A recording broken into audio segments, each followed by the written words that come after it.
전문가들의 수익률 배틀 프로그램 주식 빅리그 시작합니다. 안녕하세요, 고은별입니다.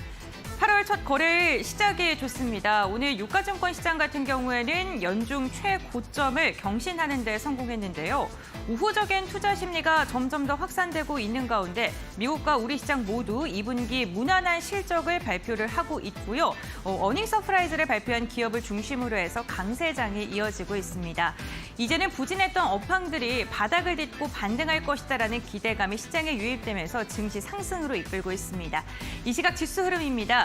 유가증권 시장 오늘 장중에 2660선을 넘어서는 움직임도 연출이 됐습니다. 현재 구간에는 상승폭을 다소 반납하긴 했습니다만 그래도 1% 가까운 오름세가 연출이 되고 있고요. 2658선에서 움직임을 가져갑니다. 오늘 대형주의 상승세가 눈에 띕니다. 대형주 1%가 넘는 상승력을 보여주고 있고요. 코스피 200 같은 경우에는 350을 돌파하는 데 성공을 했습니다. 코스닥 같은 경우에는 상승폭을 다소 반납하고 있는 모습인데요. 현재 구간에는 약보합권으로 돌아섰습니다. 0.3%가량 밀린 932선에서 거래가 이뤄지고 있습니다. 이 시각 수급 상황 함께 확인해 보겠습니다. 먼저 유가증권 시장입니다. 오늘 외국인과 기관의 매수세가 코스피에서 꾸준하게 유입되고 있습니다. 특히나 대형주를 중심으로 해서 외국인과 기관의 강한 매수세가 유입이 되고 있는데요. 외국인 유가증권 시장뿐만 아니라 선물 시장에서는 더 많은 물량을 매수하고 있다는 점이 특징적입니다. 오전장 이렇게 매도에서 매수로 메이저 수급의 동향이 변화하면서 지수의 탄력도 좋아졌습니다. 다음으로는 코스닥 매매 동향 함께 확인해 보시죠. 네, 코스닥은 개인만 담아냅니다. 지금 4,400억 원가량의 물량을 개인만 매수하고 있는 가운데 외국인과 기관은 쌍끌이 매도세가 집히고 있습니다. 다만 메이저 수급의 매수세가 지금 잡히고 있는 업종은요, 소프트웨어와 제약업종입니다. 상대적으로 소외받던 업종을 중심으로 해서 메이저 수급의 매수세가 유입되고 있습니다. 오늘장 특징주와 함께 확인해 보시죠. 네, 먼저 OLED 관련 기업들 함께 확인해 보겠습니다. LG 디스플레이가 지난달 공개된 애플의 혼합 현실 헤드셋 비전 프로용 마이크로 OLED 공급 대상자로 선정됐다라는 소식이 들려왔습니다. 이로 인해 LG 디스플레이뿐만 아니라 OLED 관련 기업들 전반적으로 강세장이 펼쳐지고 있고요. 프로 2000 같은 경우 현재 구간 17%가량의 오름세가 집계가 되고 있는데 52주 신고가를 경신하는 데 성공하기도 했습니다. 다음 특징주 함께 확인해 보겠습니다. 네, 카카오 그룹주들 4그룹 모두 다 지금 강한 탄력을 보여주고 있습니다. 카카오가 오늘 실적 발표를 시작으로 해서 그룹주들의 실적 발표가 이번 주에 연달아 일어날 예정인데요. 대표적으로 카카오 같은 경우에는 오늘 6%대 강세 흐름이 나타나고 있습니다. 네이버가 급등을 하는 가운데서도 카카오가 상대적으로 소외를 받던 만큼 오늘 키 맞추기에 나서고 있는 것으로 보이는데요. 카카오 게임즈는 신작에 대한 모멘텀 속에 4% 가까운 오름세가 집계가 되고 있고요. 카카오뱅크는 은행주들이 호실적을 연이어 발표하고 있는 가운데 실적에 대한 기대감이 두 자릿대 강세로 이끌고 있는 모습입니다. 네, 다음 특징주도 함께 확인해 보시죠. 인공지능 AI 관련 기업들 오늘도 들썩입니다. 두산 7%대 코난 테크놀로지 같은 경우에는 가격 제한폭 근처까지 올라서 있는 모습입니다. 아무래도 하이퍼글로벌 X가 오는 24일 출시를 눈앞에 두고 있는 가운데 그 모멘텀이 부각을 받고 있는 것으로 보이는데요. 셀바스 헬스케어 같은 경우에는 원격 의료 사업을 공동으로 추진하고 있는 울트라 사이트의 AI 솔루션이 FDA 승인을 받았다라는 소식이 들려오면서 개장 직후에 상한가로 강하게 치솟았습니다. 두산 같은 경우에는 미국 엔비디아에 인공지능 가속기를 공급한다라는 기대감이 나오고 있는 상황입니다. 무려 7%대가 넘는 오름세가 집계가 되면서 11만 원 선도 돌파하는 데 성공을 했습니다. 네, 이렇게 관련 기업들 상대적으로 소외받던 기업들까지 주목을 받고 있는 하루입니다. 시장은 우상향 곡선을 지속적으로 그릴 것이라는 긍정적인 전망이 나오고 있는 가운데 하반기 그리고 8월 달 우리는 어떠한 전략을 세워야 될까요? 주식 빅리그를 통해 알아가 보시길 바랍니다. 본격적으로 출발합니다.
네, 주식 빅리그 리그 핫이슈 시간부터 이어가 보겠습니다. 오늘 이 시간은 진희 인베스트먼트 강태공 전문가 함께합니다.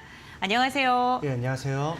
전문가님, 이제 8월 장도 개장을 했습니다. 우리 시장 8월 첫 거래일 흐름 굉장히 좋습니다만 이러한 장세가 8월 쭉 이어질 수 있을까요? 일단은 사실상의 2차 전지주들을 제외하고는 올라가지 않았던 그간의 시장 속에서 지금 2차 전지주들은 분명히 조정을 주고 있는데 그 외 섹터들이 함께 움직여준다는 거는 앞으로의 하반기에서도 분명히 2차 전지주를 제외하고 다른 수급 쏠림 현상과 함께 충분히 시세 차익을 노려볼 만한 종목들이 나올 거라 생각하고 있기 때문에 이런 좋은 장세, 무조건적으로 좋다라고 표현하기는 어렵지만 하반기로 갈수록 분명히 2차 전지주를 제외한 여러분들이 수익을 볼 만한 그런 업종 수혜주들도 나타날 수밖에 없겠다라고 좀 말씀을 드리겠습니다. 네, 바닥에 있는 종목들 이제 슬슬 반등을 해주고 있습니다. 지금부터 옥석 가리기 잘 하셔서 좋은 종목 선별을 하셔야 될 것 같은데 하반기에도 긍정적인 시그널이 많이 포착될 것이다라고 이야기해 주셨습니다. 그럼 리그 핫이슈 시간을 통해서 오늘 좀 움직이는 이슈와 함께 확인해 볼 텐데요. 지금 바로 만나보시죠.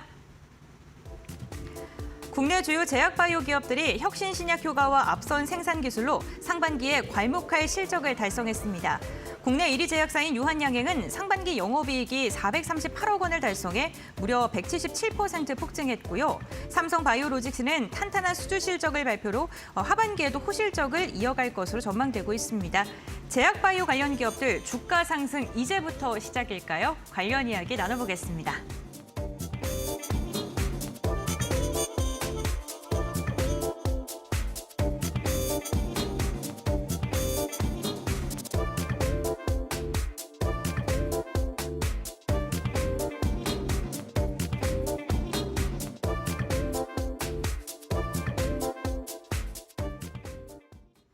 네, 소외받던 제약 바이오 기업들이 슬슬 주목을 받고 있습니다. 연이어 호실적을 발표하면서 앞으로의 모멘텀이 좀 부각을 받고 있는 모습인데요.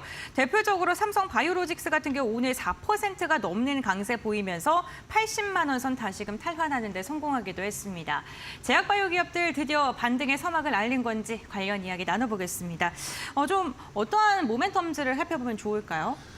일단 제약바이오 같은 경우는 이게 지속적으로 뉴스가 나오고 있는 게 실적에 대한 뉴스입니다. 그래서 지금 앞으로의 상승을 기대해 볼 수 있을까요?라는 이런 질문을 놓고 본다라고 하면은 앞으로의 시장 속에서 제약바이오는 당장 내일부터 간다라고 말은 못한다 하더라도 하반기, 그다음에 내년으로 넘어가는 과정에서 꾸준한 우상향이 지금부터는 좀 시작되지 않을까 좀 말씀을 드리고 싶은 게 우리 주식시장은 여러분들도 알다시피 산타랠리라는 효과가 보통은 있습니다. 이 산타랠리라는 거는 말 그대로 그냥 연말에 이제 산타가 주는 선물, 그 산타가 이제 이끄는 랠리 이런 식으로 표현하긴 하지만 실질적으로 원래는 이런 효과가 나오는 이유가 무엇 때문이냐?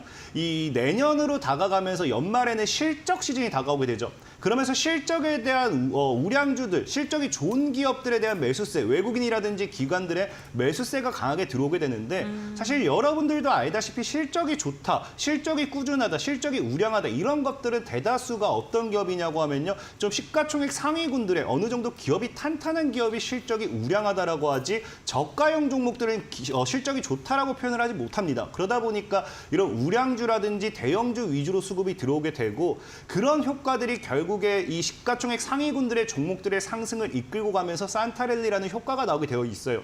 이것처럼 이제 연말이 다가오면서 사실상 우리가 기대해 볼 수 있는 거는 산타랠리 효과와 함께 실적에 대한 모멘텀인데 이제 아까 앞서 말씀드린 것처럼 지금 제약주 같은 경우는요. 실적에 대한 이슈라든지 실적에 대한 모멘텀들이 굉장히 많이 나와주고 있습니다. 근데 지금 이제 앞서 얘기한 것처럼 이제 뭐가 나와주느냐. 제약주를 제외한 종목들, 2차 전지주들도 조정이 나와주고 있죠.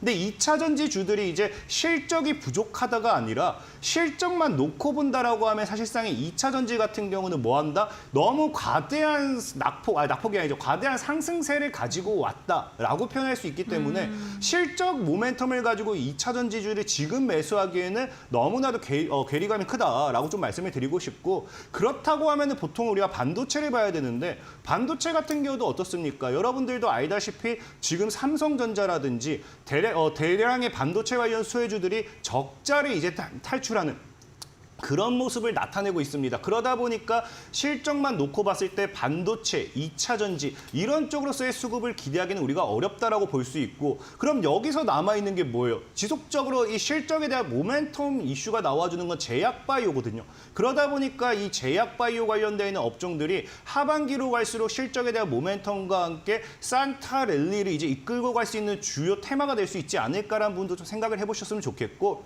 또 이 여러분들도 알다시피 보통의 실적이 급격하게 증가한다라고 표현을 하지만 제약주 같은 경우는 여러분들이 이제 어떤 식으로서의 매매를 했는지 모르겠지만 과거에는 뭐였습니까? 실적보다는 기대감으로 좀 많이 갔던 게 제약주거든요. 근데 코로나가 장기화가 되면서 지금 제약주가 죽는 이유들이 거기에 실적까지 못 따라가주다 보니까 대다수의 종목들이 뭐하고 있다. 저가 대비해서 마이너스 90%, 아니 고가 대비해서 마이너스 90% 정도의 하락률을 기록하고 있는 제약바이오가 굉장히 많아요. 그러니까 이는 무엇을 나타내냐고 하면은 실적으로 무너졌던 종목들이 이제 실적 모멘텀으로서 반등을 해준다라고 하면은 마이너스 90%에서 원래 자리까지만 가져도 지금 10배는 가야 되는데 원래 자리까지가 아니라 반만 가져도 지금 자리에서 몇 배, 3배, 4배, 5배는 올라가게 됩니다. 그러다 보니까 사실상에 지금 저가 매수에서의 메리트로서 기관이라든지 외국인들이 눈여겨볼 수 있는 건 뭐다? 제약바이오라는 모멘텀도 있다라고 좀 보시면 좋고 아까 얘기한 것처럼 실적도 좋다 했지만 이 실적이 그냥 좋은 게 아니에요. 얼마나 좋냐. 지금 이제 앞서 얘기했던 기업들이 대다수 보고하는 게 사상 최대 실적을 얘기하고 있습니다. 그만큼 실적이라는 모멘텀으로서 끌어올리기에는 이슈적인 부분에서도 떨어지는 부분은 없다라고 좀 말씀을 드리고 싶고 그다음에 또 우리가 삼성바이오 로직스를 보통 많이 이야기하잖아요. 이제 삼성바이오 로직스 같은 경우 차트를 좀 보고 가시면 아시겠지만 이 종목이 원래 좀 아쉬운 게 뭐였냐고 하면은 과거에 이제 황제주를 도달했던 종목입니다. 100만 원대를 뚫어내면서 이제 황제주를 찍었던 종목인데 제약바이오 이 흐름이 무너지면서 이제 시장 자체 수급이 좀 무너지면서 황제주를 지키지 못하고 이런 식으로 조정이 나오게 되죠. 하지만 중요한 건 뭐하고 있다. 차트만 보게 된다라고 하면은 이 구간대가 지금 우리가 숨고르기라고 표현할 수 있습니다. 상방에서 이제 100만 원 정도의 어느 정도 뭐하고 있습니까? 황제주를 만들어 줘놓고 시장 분위기가 따라주지 못하다 보니까 이런 구간에서 위아래 롤링을 돌리면서 물량을 추가적으로 확보하는 그런 구간대라고 한다고 하면은 삼성바이오 로직스가 다시 한번 황제주로 올라가는 것도 어렵지 않을까 생각하고 있고 실질적으로 여러분들도 알다시피 삼성전자가 늘 이야기하는 게 뭐예요? 반도체 산업을 키우겠다. 이건 너무나 당연한 겁니다. 하지만 여기서 추가적으로 이야기하는 게 제약바이오죠. 바이오를 우리나라의 제2의 반도체로서 제2의 반도체 신화를 쓰듯이 바이오에서 이런 역사를 쓰겠다라고 한 만큼 추가적인 투자 이슈 모멘텀이 지금까지 계속 나왔습니다. 그렇다라는 거는 저는 삼성바이오 로직스라는 기업이 쉽게 죽지 않을 거라 좀 생각해보고 있고 이런 제약바이오가 전체적으로 고점 대비 마이너스 90% 정도의 하락폭을 가지고 왔다라고 하면은 이 지금 자리에서 삼성바이오 로직스가 다시 100만 원, 그다음에 100만 원을 돌파하면서 에코프로라든지 에코프로 BM 아니면 포스코그룹처럼 2차 전지의 이런 테마 상승을 가지고 온다라고 하면은 지금 여러분들이 제약바이오를 매수했을 때는 정말 아까 말한 것처럼 2배, 3배, 4배, 뭐 10배까지도 올라갈 종목들이 굉장히 많기 때문에 여러분들이 에코프로를 사지 못했어요. 내가 2차 전지에서 제대로 수익을 내지 못했어요 하신 분들은 이 제약바이오에서 저가 매수의 기회로서 다시 한번 매매 전략을 세우는 것도 좋겠다라고 좀 말씀을 드리겠습니다. 네, 알겠습니다. 제약 바이오 관련 기업들 지금 실적 대비 위치 레벨이 현저하게 낮은 곳에 있기 때문에 앞으로의 상승 동력이 충분하다라고 이야기를 해주셨습니다. 그렇다면 더 많은 상승력을 주는 종목들 잘 선별해야 될 것 같습니다. 옥석 가리기가 무엇보다 필요해 보이는데요. 제약 바이오 저희가 뭉뚱그려서 이야기하고 있습니다만 전통적인 제약 산업을 하는 곳이 있고 또 바이오 산업을 하는 곳이 있지 않습니까? 그렇다면 어떠한 종목들을 눈여겨보는 게 좋을까요? 사실 오늘도 이제 종목을 소개시켜 드릴 건데 네. 제약주를 하시는 분들은 그냥 사실 뭘 사도 상관없다 생각해요. 아, 정말요? 네. 왜냐하면 과거에도 제약바이오 파동이 있었는데 제약바이오 파동은 그냥 제약, 젠, 이런 것들 붙으면요 그냥 날아가는 게 제약주거든요. 네. 그래서 사실 제약주는 내가 무엇을 사야 된다 이게 아니라 그냥 제약 기업이니까 산다라고 생각하시면 좋고 네. 그럼에도 여러분들에게 종목을 좀 소개를 시켜드린다라고 하면은 오늘은 이제 신신제약이라는 종목을 좀 먼저 보도록 할게요.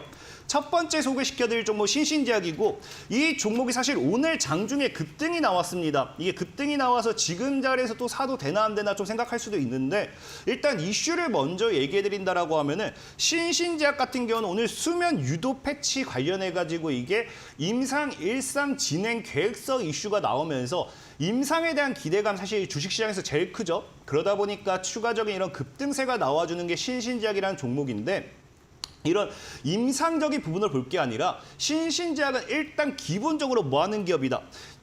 수면보다는 치매 치료제입니다. 치매 치료제 신신 도내 폐지액 출시 관련해가지고 치매 관련주로서 과거에 이제 수혜를 받았던 종목이고 지금 이뭐 치매 관련해서도 여러분들이 아실지 모르겠지만 최근에 뭐 합니까? 알츠하이머 치료 신약 관련되어 있는 모멘텀으로 세계 최초 미국 FDA 관련되는 승인을 받은 기업이 나오고 있어요. 그러다 보니까 지금 시장에서 알츠하이머 이슈도 나오고 있는데 사실 과거에 이런 이슈였다라고 하면은 이 알츠하이머 테마들이 정말 강하게 상승했을 겁니다. 근데 이런 식으로 강하게 상승하지 못하는 거는 역시나 지금 제약바이오 시장이 조금은 리스크가 있다. 아니면 이제 투심이 악화가 됐다. 이런 부분이 좀 있는 거지. 투심만 다시 한번 제약바이오로 돌아와 준다라고 했을 때 제가 보는 관점은 아마 맨 처음에 움직일 수 있는 게 뭐다. 이런 알츠하이머 관련되어 있는 모멘텀의 수혜주들. 그래서 알츠하이머와 함께 올라갈 수 있는 종목들. 우리가 보통적으로 이 시장에서 가장 크게 보는 게 항암 치료제, 그다음에 치매 뭐 이 정도로 좀 보시면 좋아요. 뭐 다른 것도 크긴 한데 아무래도 과거에 가장 크였던 게 항암과 치매 이 정도 보면 좋다 말씀드리고 싶고 또 신신제약 같은 경우도 이제 보시면은 일단 차트를 보시면 아시겠지만 오늘 거래량이 거의 근 2년 만입니다. 2년 만에 강하게 거래량이 터졌어요. 이런 거래량이 터진 자리가 어디에서 지금 터지고 있냐? 지금 보시면은 이런 게 이제 이평대라고 하죠. 이평 역배열대를 다 뚫어내는 거래량입니다. 그러니까 주식에서 기술적인 분석을 할 때 이동평균선대를 모두 다 돌파하는 이 대량의 거래량이 나왔을 때는 물량 소화 정도, 특히나 오늘 상한가를 못 말잖아요. 상한가를 못 말고 꼬리를 다루는 자리가 어디다? 이제 과거의 저항대입니다. 그러니까 물량을 소화하는 대량의 거래가 나왔다라는 거는 아무래도 추가적인 상반 이슈가 나와줄 확률이 크다라고 좀 생각해보고 있고 특히나 이 대량의 거래가 나오는 구간대가 중요한 게 뭐냐고 하면요. 지금 보시면은 주봉상에 어떻습니까? 하방 추세 돌파가 나와요. 그러니까 주봉상에 돌파하지 못했던 구간, 그다음에 돌파하지 못했던 구간과 돌파하지 못했다가 돌파를 하는데 뭐합니까? 하방 추세를 지켜내죠. 제가 늘 말하는 게 하방 추세를 지켜낸다. 뭐한다? 이제는 하방 추세가 아니라 나는 상방으로 갈 거예요 라는 시그널로 보셔야 된다라고 말씀을 드렸고 그런 과정에서 대량의 거래가 나온다라는 거는 차트적으로 봤을 때도 앞으로의 다가올 이슈가 분명히 있다라고 좀 말씀을 드리고 싶어요. 그래서 지금 자리에서 본다고 하면은 오늘 물량 소화가 나왔기 때문에 굳이 위에서 무리하게 매매를 할 필요는 없습니다. 저는 이게 꼬리를 분명히 달고 빠질 거라고 생각을 해요. 그러면 한 4,700원 정도 대가 나오겠죠. 사실 원래 이런 하락이 시장이 좋지 않았다라고 하면은 안 나올 하락이었겠죠. 시장이 좋았다라고 하면 이런 하락도 없었을 겁니다. 그래서 4,700원 정도까지 보수적으로 이제 분할매를 진행한다라고 하면은 제가 봤을 때는 정말 이제 7,000원에서 1만 원까지도 노려볼 수 있는 게 신신제약이라는 종목이지 않을까. 뭐 손절 역시도 4,000원대만 지켜낸다라고 하면 충분히 손절가 짧게 대응하셔도 좋겠다라고 좀 말씀을 드리겠습니다. 네, 알겠습니다. 첫 번째 기업으로는 신신제약 언급을 해주셨는데 현재 구간이 5,190원인데 뭐 10,000원대까지도 볼만하다라고 목표가를 제시해 주셨고요. 모멘텀 치매 치료 관련주로 언급을 해주셨습니다. 그럼 두 번째 기업도 함께 알아보겠습니다. 어떤 종목 살펴보면 좋을까요? 두 번째는 차백신 연구소라는 네. 종목입니다. 이런 차백신 연구소 같은 경우는 이 신신제약과는 모멘텀이 완전히 달라요. 완전히 다른데 일단 이 종목 같은 경우는 최근에 이슈되고 있는 챗 GPT라든지 AI, 인공지능이 이슈가 되면서 새롭게 떠오르는 테마가 뭐다? AI 신약 모멘텀입니다. 네. AI를 기반으로 해서 신약을 만든다. 이것이 지금 우리가 신약 개발에 걸리는 게 보통 10년이라고 하면요. 굉장히 단축을 시켜주는 그런 부분이라고 좀 생각하시면 되는데 그래서 차백신 연구소 같은 경우는 일단 AI 신약 개발 모멘텀, 그다음에 최근 인공지능 신약 모멘텀으로서 올라가는 부분 좀 생각해 보시면 좋겠다라고 좀 말씀드리고 싶고 그다음에 차백신 연구소가 차트를 보고 좀 설명을 드려야 되는데 이 제일 중요한 거 제가 과거에도 말씀드렸죠. 상장 이후에 뭐 한다? 내리 하방으로 가는 종목들은 상장 공모가까지는 한 번은 갑니다. 그러니까 이게 사실 기간까지 기간까지 정해줄 수 있다라고 하면은 정말 좋겠지만 기간에 대한 정답을 알려드릴 수는 없어요. 다만 지금 이런 자리 공모가가 차백신 연구소가 12,000원 정도, 11,000원 정도거든요. 그럼 지금 자리에서 만약에 주가 올려친다고 하면은 3배 정도의 상승 구간대에 더 나올 수 있다라고 좀 말씀을 드리고 싶고, 지금 차트적으로 봤을 때도 뭐 하고 있다. 역시나 동일하게 이제 하방 추세대가 지금 돌파가 나왔거든요. 그러니까 하방 추세대가 돌파가 나왔는데 앞에 뭐 한다? 신신제약과 비슷하죠. 돌파가 나오면서 주가가 여기서 올려쳤으면 굉장히 메리트가 있었겠지만 올려치지 못하고 최근에 이제 에코프로라든지 2차 전지주들이 무너질 때 뭐 했습니까? 시장과 함께 같이 무너졌어요. 같이 무너지면서 조정을 주면서 지금 다시 바닥을 지키고 있기 때문에 이런 지금 자리에서 아마 최메리트가 있는 자리지 않을까. 지금 이 4,200원 정도 이 구간대까지 열심히 모아 나가신다라고 하면은 추가적인 하방이 안 나왔을 때는 4,000을 깨진 않을 거예요. 정말 뭐 깬다 하더라도 3,800원 근방대만 지켜낸다라고 하면은 기술적인 반등이 어딥니까? 과거의 저항대가 7,000원이거든요. 이 7,000원대를 뚫어내면서 12,000원 정도까지도 다시 한번 노려볼 수 있는 게, 공모가 근처까지 노려볼 수 있는 게 차백신 연구소라는 종목이다라고 좀 말씀을 드리겠습니다. 네, 알겠습니다. 두 번째로는 차백신 연구소 언급해 주셨습니다. 최근 AI 신약 개발 관련 기업들 주목을 받고 있는데 이 모멘텀을 받게 된다면 상방 12,000원까지 볼만하다라고 제시해 주셨습니다. 가격 밴드까지 말씀해 주셨으니까 이 부분 참고하시면서 대응해 보시면 좋을 것 같고요. 마지막 종목도 함께 알아보겠습니다. 마지막 종목은 프레스티지 바이오로직스라는 종목이에요. 사실 이 종목 같은 경우는 차트가 굉장히 메리트 있어서 좀 소개를 시켜드리고 싶은데 네. 오늘 또 이슈가 나왔죠. 미국의 뭐 바이든 정권에서 뭐 하고 있다? 암 종목 프로젝트를 이제 실행하고 있는데 거기에 참여를 하게 되면서 반사이익을 받는 기업입니다. 아까 앞에 말했다시피 주식에서 가장 큰 거는 항암 관련되어 있는 모멘텀이라 말씀을 드렸죠. 근데 사실은 이 프레스티지 바이오로직스보다는 바이오 파마라는 기업이 참여를 했어요. 참여를 했지만 차트를 좀 볼게요. 먼저 프레스티지 바이오 파마를 보게 된다라고 하면은 차트 역시 메리트가 있지만 시가총액이 워낙 커요. 시총 자체가 크다 보니까 오늘 같은 경우도 어디로 수급이 들어가느냐. 지금 바이오 파마는 1%가 올랐는데 바이오로직스도 비슷한 1%예요. 근데 고가는 좀 더 높습니다. 그다음에 가격대라든지 시총대를 봤을 때 메리트도 있는 부분이고, 그다음에 이제 역시나 자회사로 있다 보니까 같은 이슈를 받을 수 있다도 생각해 보시면 좋습니다. 그리고 여기서 추가적으로 프레스티지 바이오로직스 같은 경우도 공모가, 이제 아까 앞에 얘기했던 게 이제 차백신 연구소죠. 프레스티지 바이오로직스도 12,000원 정도입니다. 12,400원, 500원 정도가 공모가인데 이 공모가를 지켜낸 게 아니죠. 이 공모가까지 올려친다라고 하면은 지금 자리에서 뭐 할 수 있다? 추가적으로 3배 정도의 시세 차익을 기대해 볼 수 있는 구간이고요. 역시나 이제 주봉이라든지 월봉을 봤을 때 우리가 알 수 있는 게 뭐 한다? 하방 추세를 돌파했습니다.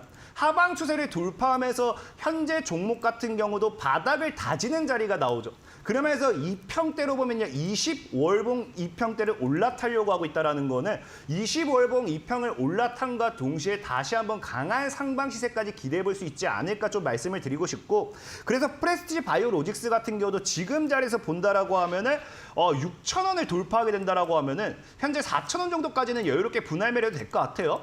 6,000원대를 정말 뚫어낸다라고 하면은 역시나 기존 공모가였던 12,000원까지도 노려볼 수 있고, 12,000원 돌파했을 때는 신고가까지 가준다고 하면 제약바이오 같은 경우는 2만 원까지도 노려볼 수 있기 때문에 프레스티지 바이오로직스 역시도 항암 관련되어 있는 모멘텀, 그다음에 상장 이후에 지속적으로 하락했던 만큼 공모가까지의 상승 모멘텀을 봤을 때 추가적인 상방 랠리를 기대해 보시라 말씀을 좀 드리겠습니다. 네, 알겠습니다. 프레스티지 바이오로직스 같은 경우에는 공모가까지도 한번 노려볼 만하다라고 이야기해 주시면서요. 미국 관련된 암 종목 프로젝트 이슈를 언급해 주셨습니다. 오늘 다양한 종목 이야기 함께 나누고 있습니다.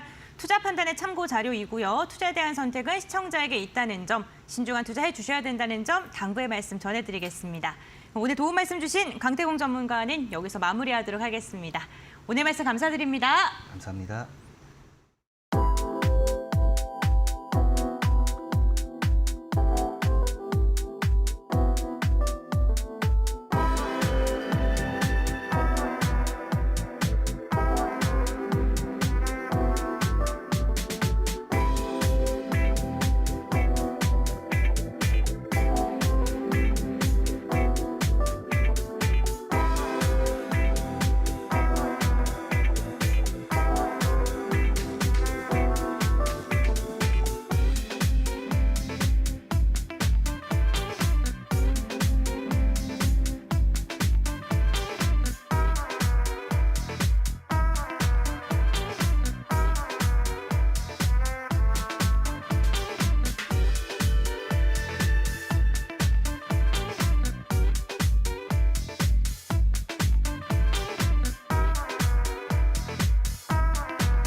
네, 이 종목 살까 말까 시간입니다. 오늘 장 특징주 정리하고요. 앞으로 더 갈 종목인지 이제는 상승력을 멈출지 이에 대한 전문가의 의견을 들어보는 시간입니다. 오늘 이 시간은 헤르메스 스탁의 김시은 팀장님과 함께합니다. 안녕하세요, 팀장님. 네, 안녕하세요. 네, 반갑습니다. 오늘 세 가지 종목에 대한 체크해 볼 텐데요. 먼저 첫 번째 종목부터 확인해 보시죠. 네, 오늘의 첫 번째 종목 확인해 보도록 하겠습니다. 오늘의 첫 번째 종목은 STX 중공업 가지고 왔습니다. HD한국조선해양이 품는다라는 소식으로 오늘 장 초반부터 강한 상승을 보여주며 상한가에 안착을 했는데요. 자세한 이슈 확인해 보도록 하겠습니다. 일단 HD한국조선해양이 인수 본계약을 체결했다라는 소식이 전해졌습니다.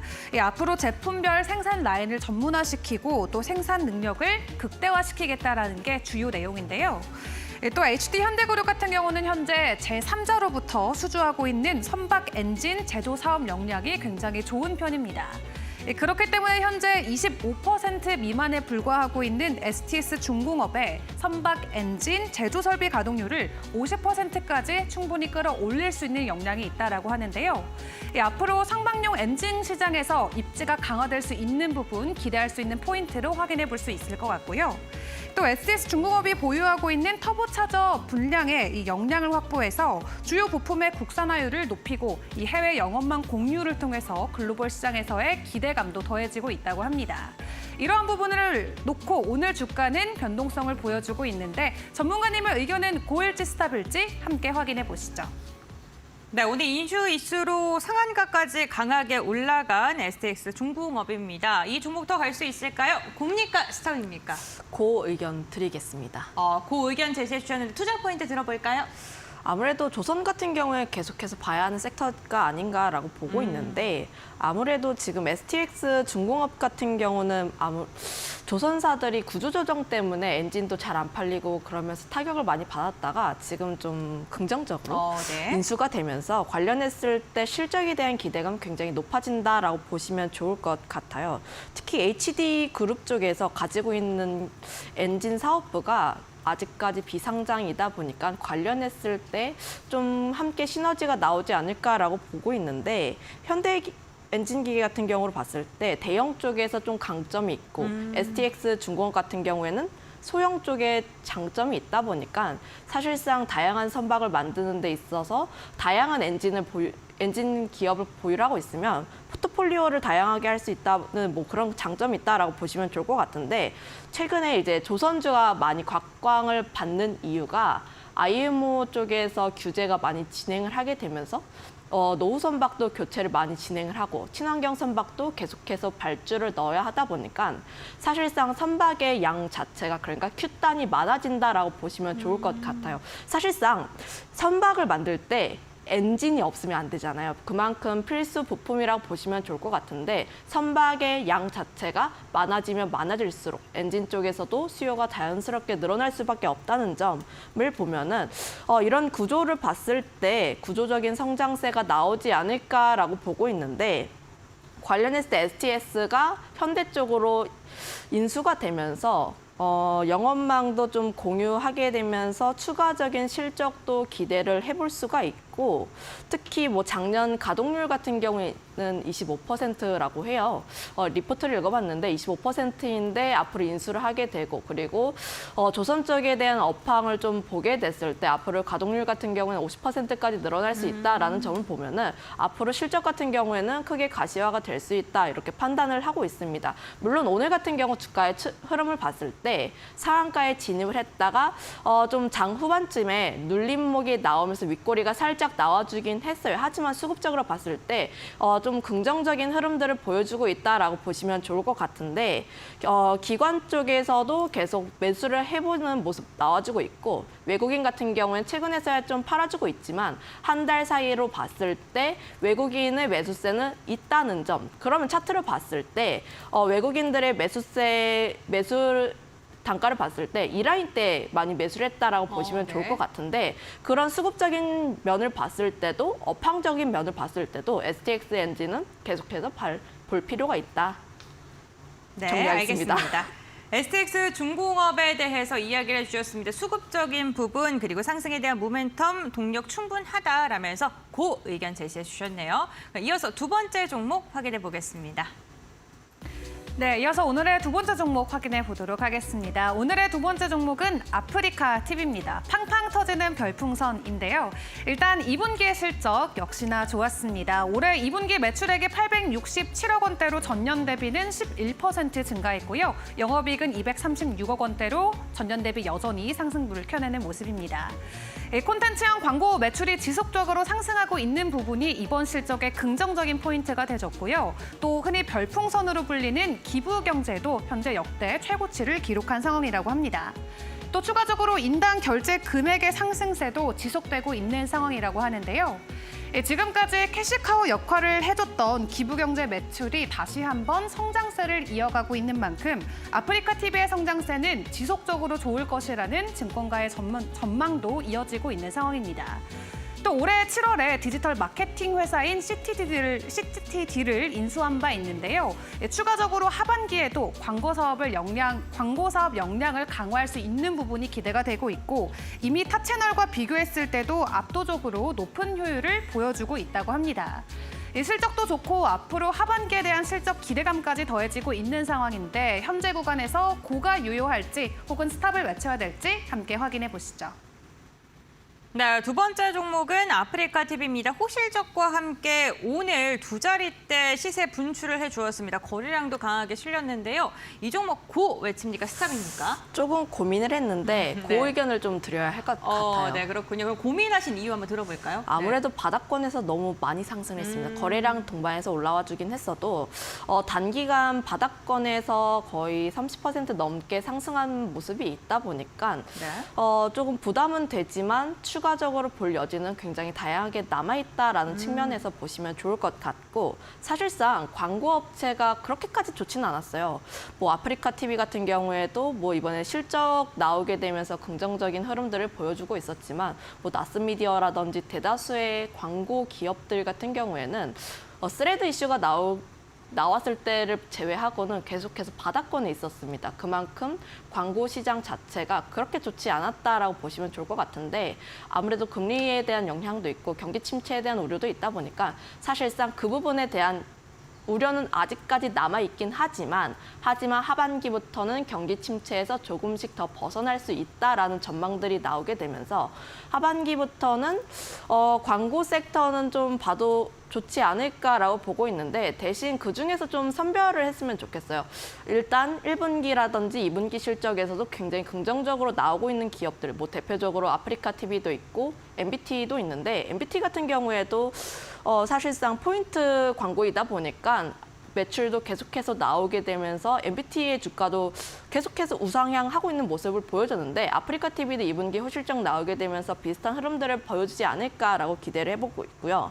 2분기 매출 같은 경우를 봤을 때 전년 대비했을 때는 큰 폭으로 상승을 하진 않았어요. 하지만 저번 분기 대비했을 때는 뭐 영업이익단이라든지 당기순이익단에서 거의 20%에서 30%대 상승 흐름들을 보여주고 있기 때문에 앞으로 하반기 쪽에 대한 실적 기대감 남아있다라고 보시면 좋을 것 같고 특히 아프리카 TV 같은 경우는 플랫폼 사업을 영위를 한다. 매출 같은 경우에도 플랫폼 쪽이 더 많다라고 보시면 좋을 것 같은데 광고 쪽에서도 매출이 늘어나고 있는데 플랫폼 쪽도 함께 성장하고 있다는 점은 굉장히 긍정적인 포인트다. 이런 점을 봤을 때 실적에 대한 상승을 좀 기대를 해볼 수 있다라고 보시면 좋을 것 같고 그 유저가 이제 한 명이 쓰는 금액 자체가 계속해서 올라가고 있다고 하고 유료로 사용하시는 분들도 계속 늘어나고 있다는 점을 보게 됐을 때 특히 뭐 플랫폼 쪽에 대해서는 긍정적인 포인트도 굉장히 많다 보고 있습니다.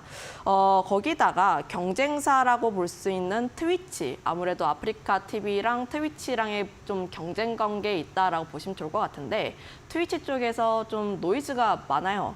뭐 생방송을 동시 송출을 금지를 한다든지 혹은 뭐 화질에 대한 저하 문제도 있다 보니까 사실상 아프리카 TV가 트위치의 완벽한 대체제가 될 수는 없지만 아무래도 유튜브라든지 다양한 매체들이 있다 보니까 그럼에도 불구하고 트위치가 좀 부진하게 되면 아프리카 쪽으로 넘어오는 BJ들이 많다 보니까 이런 흐름들을 좀 기대를 해볼 수 있다. 아무래도 플랫폼 같은 경우를 봤을 때 플랫폼이 굉장히 잘나서가 아니라 아무래도 시청자의 입장에서는 내가 좋아하는 BJ를 보려고 이제 플랫폼에 들어가는 경우가 많다 보니까 사실상 얼마나 많은 BJ를 확보를 하는지, 얼마나 좀 긍정적인 BJ를 확보를 하는지가 가장 중요하다라고 볼 수가 있는데 그런 점에서 봤을 때 트위치의 노이즈는 좀 수혜가 충분히 나올 수 있다라고 판단은 하고 있습니다. 거기다 뭐 해외 진출에 대한 기대감도 충분하다라고 보고 있는데 기존에 국내에서만 사업을 진행을 했다면 베트남이라든지 태국이라든지 인도네시아 같은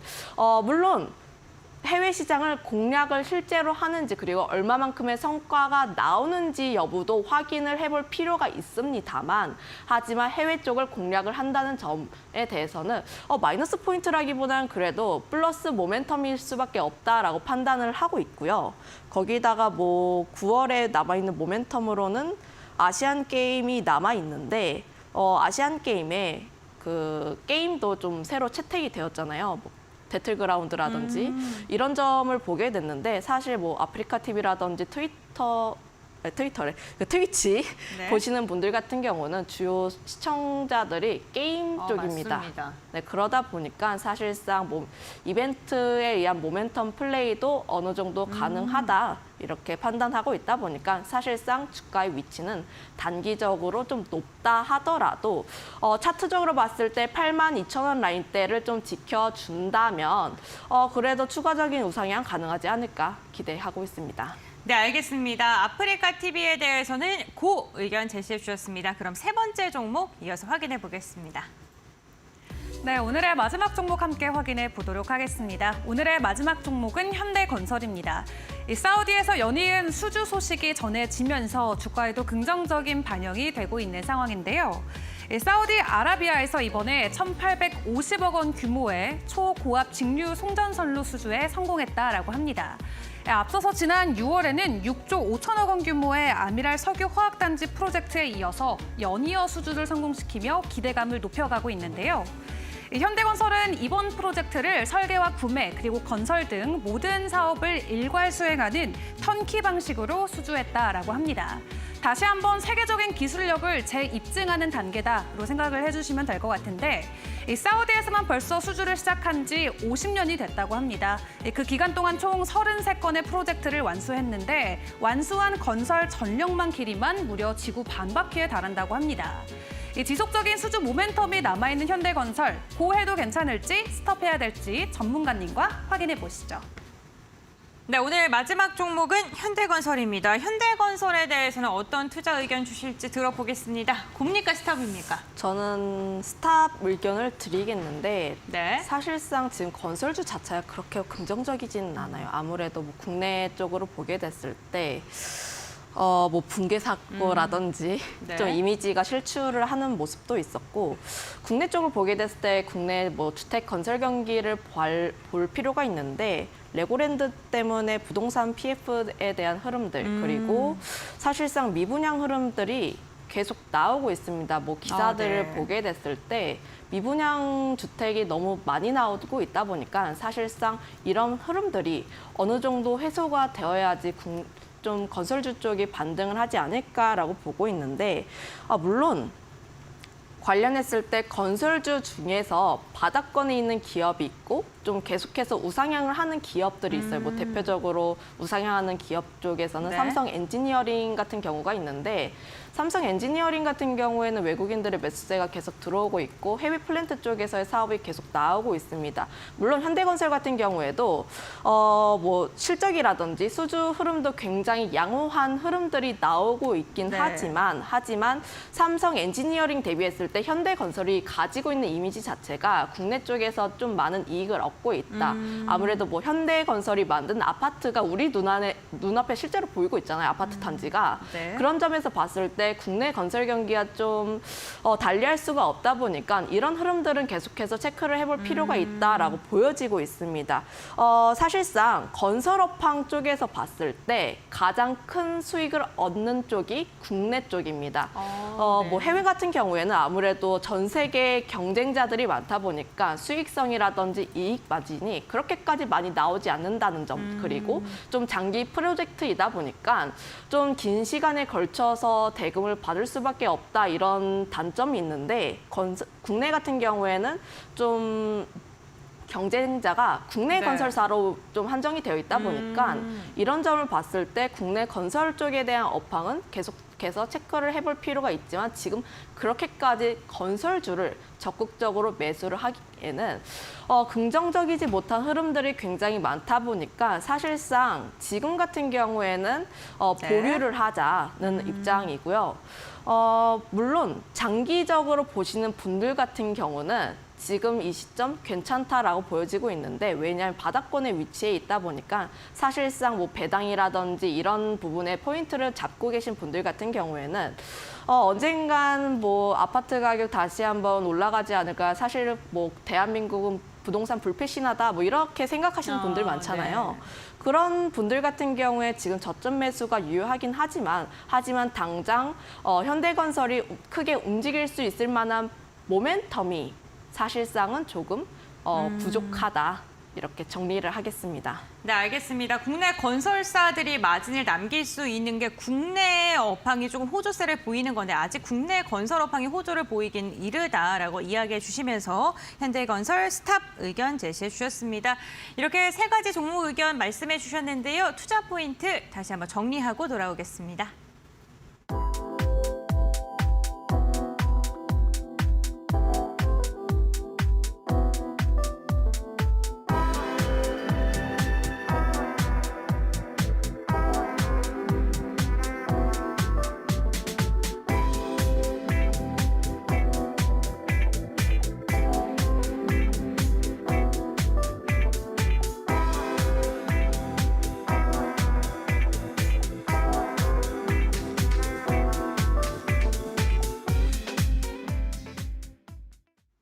네, 리그 레벨업 시간입니다. 여러분들의 주식 계좌를 레벨업 시켜줄 수 있는 진정한 고수 전문가는 누구일까요? 전문가님들의 수익률에 따라서 전문가님들의 칭호가 변경되게 되는데요.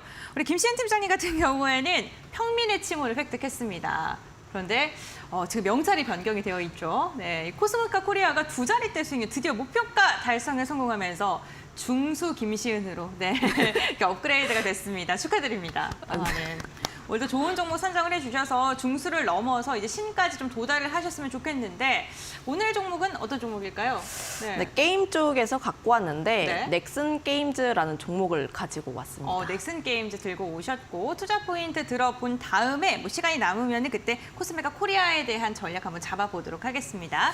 넥슨 게임즈 투자 포인트 들어볼까요? 일단 뭐 게임주 같은 경우에는 각계 전투를 하고 있다 보니까 그 기업이 가지고 있는 모멘텀에 조금 더 집중을 할 수밖에 없다라고 보시면 좋을 것 같은데, 넥슨 게임즈 같은 경우에는 가장 크게 기다리고 있는 모멘텀이 블루 아카이브가 중국에서 8월 3일에 출시가 예정되어 있습니다. 사실상 블루 아카이브 같은 경우에는 넥슨 게임즈에서 주력 IP라고 보시면 좋을 것 같은데, 일본 쪽에서 흥행을 거치고 나서 국내에서도 흥행을 했고 중국 쪽에 출시를 앞두고 있는데, 관련했을 때 지금 중국 쪽에서의 흥행이 크게 나오지 않을까 기대를 하고 있는 상황이라고 보시면 좋을 것 같고요. 베타 테스트를 진행을 했을 때 이미 뭐 탭탭이라든지 빌리빌리 같은 쪽에서 이미 인기 1순위를 달성을 했고, 사전 예약자 수가 370만 명을 돌파한 숫자가 가시적으로 나오고 있다 보니까 사실상 출시를 했을 때 좀 크게 기대가 된다라고 보시면 좋을 것 같습니다. 특히 중국 쪽에서 가장 크게 기다리고 있는 모멘텀이 첫 번째는 신작이고 두 번째는 파노다라고 보시면 좋을 것 같은데, 파노라고 하는 것 자체가 중국 쪽에 대한 기대감을 나타내는 것이고, 중국 시장이 워낙 크다 보니까 그쪽에서 게임을 출시를 했을 때 그리고 가시적인 성과, 긍정적인 성과를 얻었을 때 얻을 수 있는 실적이 굉장히 크다 보니까 사실상 이 모멘텀 자체가 굉장히 크다라고 보시면 좋을 것 같아요. 물론 2분기 같은 경우에는 이미 실적에 대한 부분이 나와 있고 3분기부터 블루 아카이브 쪽에 대한 매출이 연결이 될 예정이다 보니까 3분기 매출 같은 경우에는 더 크게 늘어날 것으로 전망하고 있다 보니까 넥슨 게임즈 같은 경우는 올해 실적 전년 대비했을 때 굉장히 크게 늘어날 것으로 전망하고 있습니다.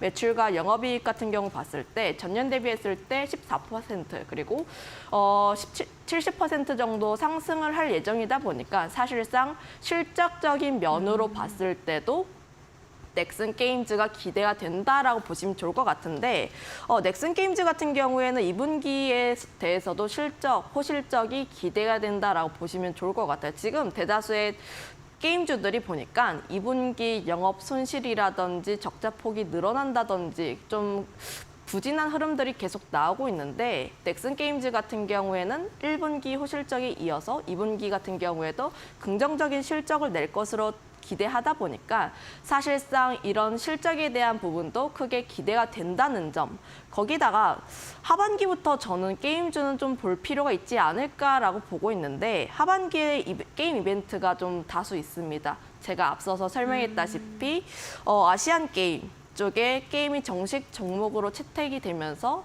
모멘텀을 받을 수도 있고요.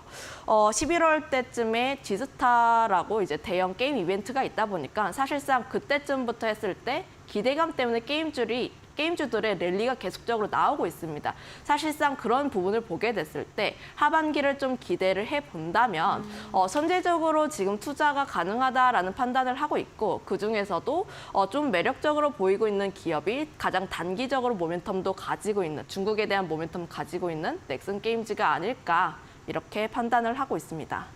네, 알겠습니다. 그렇다면 지금 목표 주가랑 가격 전략 한번 잡아보도록 할 텐데요. 어떻게 잡고 접근하면 좋을까요? 저는 매수가는 종가로 접근을 해보시면 좋을 것 같고 네. 목표가 같은 경우에는 전고점 부근이라고 할 수 있는 25,000원 그리고 손절가는 2만 원을 제시를 할 텐데 2만 원 라인대에서 반등을 딛고 올라가는 모습을 보여주고 있다 보니까 사실상 2만 원 라인대가 좀 중요하다 이렇게 판단을 하고 있습니다. 2만 원대에서 좀 눌리게 됐을 때 추가적으로 조금 더 아래에서 분할적으로 추가 매수를 해보시는 게 좋지 않을까라는 말씀까지 드리겠습니다. 알겠습니다. 오늘의 리그 레벨러 종목 넥슨 게임즈였고요. 목표가 25,000원, 손절가 2만 원으로 제시해 주셨습니다. 오늘 이 시간 김시은 팀장과 함께했습니다. 도움 말씀 주신 팀장님과는 여기서 마무리할게요. 오늘 말씀 감사드립니다. 네, 주식빅리그 저희가 준비한 소식은 여기까지입니다. 마감장까지 이데일리 TV와 함께하시면서 현명한 투자 전략 세워보시는 것도 좋을 듯합니다. 오늘도 끝까지 함께해 주셔서 진심으로 감사드립니다.